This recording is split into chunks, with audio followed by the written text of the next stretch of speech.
Daragas tayo sa Anaiya. Dahil gusto mo, Oo. matamnang ka ng bala. Ayaw no, ni grabe Gretchen. talaga. Ayaw. Kawawa yung dalawang matanda talaga. Oh. Akalain mo, uugod-ugod na. Oh, yung Na-high blood bag, yung bag na yun dumaan sa 2 X-ray screeners, ha? Pangatlo, Oh, yung pangatlo, tsaka ako nagkaroon ng bala. alam mo, napansin ko kasi huling punta ko ng ay wala nang nagpa-plastic na mga maleta at sa mga hand carry.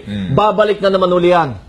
Dahil para sa mga nagbabiyahe, iniisip nila, hindi pa pala nawawala ang tanimbala sa kabila ng lahat ng may mga kinasuhan na. Kuya, yung pa-plastikan Ayan, mo, oh. Ayan, yung oh. chine-check-in mong bagahe. Alam nga naman, plastikan mo yung handbag mo. Pwede naman. Nakita ko. Nakunat lang. Pati yung hand carry nila, pati mga babae, nakabalot ng plastic. Mas madali yun kasi maliit yun eh. Ingat na ingat. Pero hindi naman natatangnan ng Hindi mo bala. na pwedeng buksan nyo kasi sarado na. Baka Hindi, yung pagkatapos- resealable. Hindi, pagkatapos ng check-in,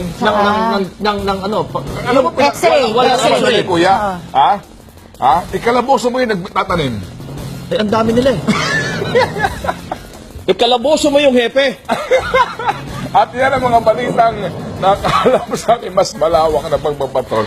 Talaga, Hindi, grabe. Hindi, talagang grabe. Grabe naman. Hindi na ho biro ito. Hindi Hindi na ito nga ako biro. makalakad yung matanda. Hindi ho ito biro. Bibiktimahin niyo pa. Sana tigit-tigisang magpahayag ang mga kandidato sa pagkapangulo sa pangunan ni Duterte. Ay, ganun. Eto nga po, malasakit lang, no? Sa ating malasakit sa isa't Wala isa, nga malasakit sa pasahero. mayahatid po natin ang pag-asa. Ay, grabe talaga, grabe. Maraming salamat at magandang gabi, bayan!